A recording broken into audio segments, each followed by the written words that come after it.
Hey everybody, this is John. I haven't made a video in a while, but I've had some stuff going on. I've been wanting to make some videos about the new things around my studio and what I've got going music-wise. And one of my big new things that I'm really excited about, it's one of my favorite new things, is this lap steel.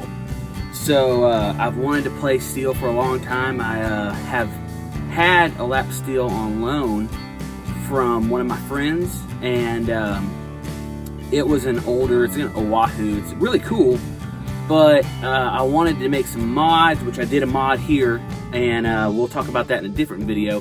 But I didn't want to mod his vintage Oahu lap steel. So I looked them up, and they, it looks like they're anywhere from like $400 to $800 for this particular one. And it's not mine either, so I didn't want to go drilling holes in it. So but I really wanted to try out this mod that I did. But I really wanted to get into lap steel as well, so I decided I should just get one of my own. So I landed on this one, and we'll talk about what that is.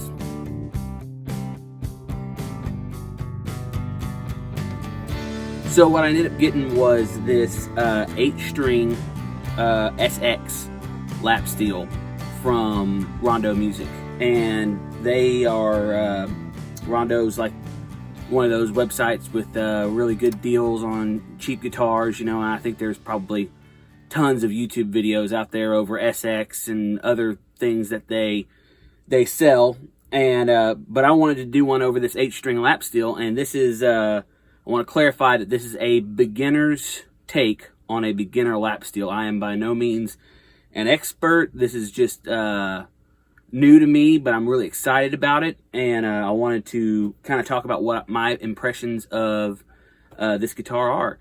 And so first off, I really like the legs. They feel very sturdy. I have like shorter legs and kind of a long torso, and it just made playing lap steel on my actual lap kind of awkward.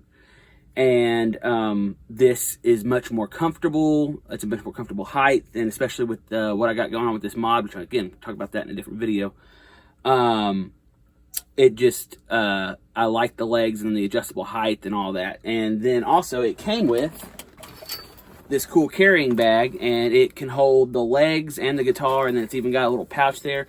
It's got a headphone inlet, which I don't know why you'd carry an iPod in your gig bag and listen to it with your headphones, but it's there if you need it.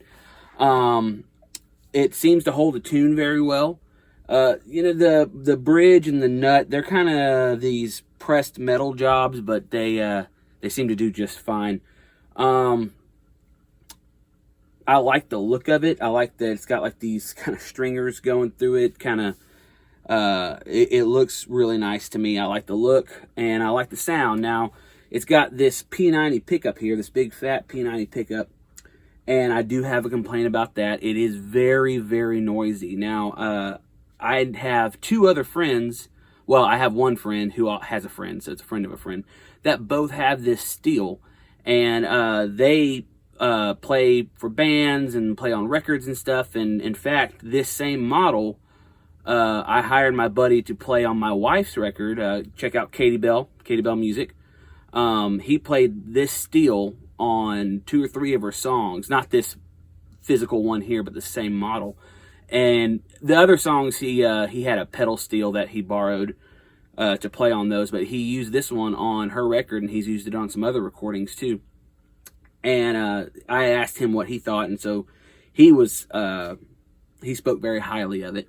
And then his friend also, that he plays as well, he has this same steel. He plays in bands, and he did the same thing, the same mod here with these palm benders that I did, and he really enjoys it. So really, for the price, man, I think this thing is $240, somewhere around there with tax and shipping. I mean, it's sub $250, I think, all said and done, tax, title, and license, right?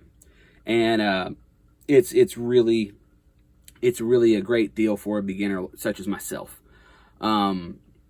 But like I said, the noise is an issue, and talking to those guys, they said that they shielded it up. Some of them replaced the electronics, like the volume and tone pot, and put, I think, maybe some copper shielding tape in there.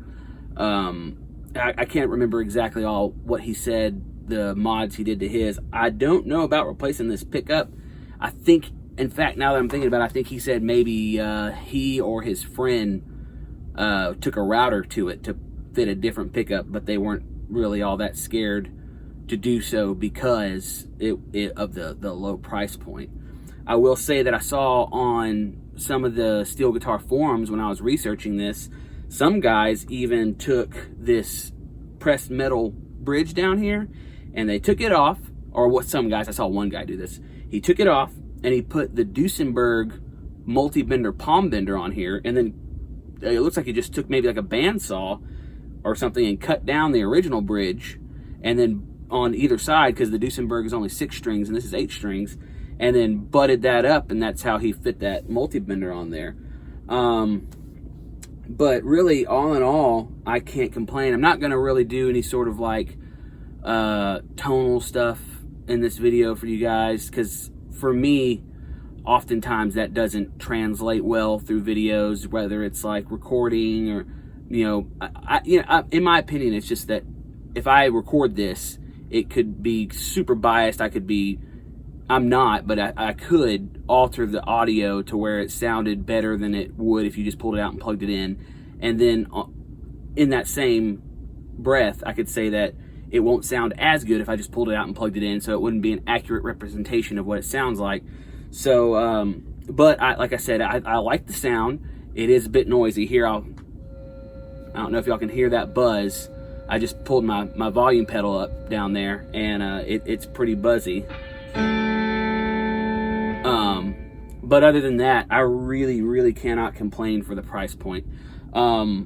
So I think if you're looking to get into steel, and I've had a blast playing this thing, if you're looking to get into it, I would say that this is a good starting point as far as the investment goes, especially on the 8-string side. I didn't see a lot of 8 strings really in this price point, so I would recommend it. If now, if you're a seasoned guy and you have lots of opinions about steels and quality and all that I'm just not well versed enough to get into. I just don't know. Again, this is a beginner's take on a beginner steel. I don't know what I can tell you about it. For me, the big things is it holds a tune. It sounds good enough for me. And I like the legs on it. It seems like it's a sturdy build. I like the gig bag that came with it, and really the number one biggest thing about this dude is the price point. To get into steel, it's very, very cheap. If y'all are interested for yourself, I would suggest you can go check out rondomusic.com, I think is the website. I think they also have listings on like Amazon and Reverb and other websites like that. I say obvious, but I'm not endorsed by this company at all. This is just my opinion, but I just wanted to share that with you guys, and maybe this could help you make a decision on whether or not you want to pull the trigger on one of these. If you're looking to buy one, I would recommend it if you're a beginner. But beyond that, I hope you enjoyed the video, and I'll be doing some more stuff in the future.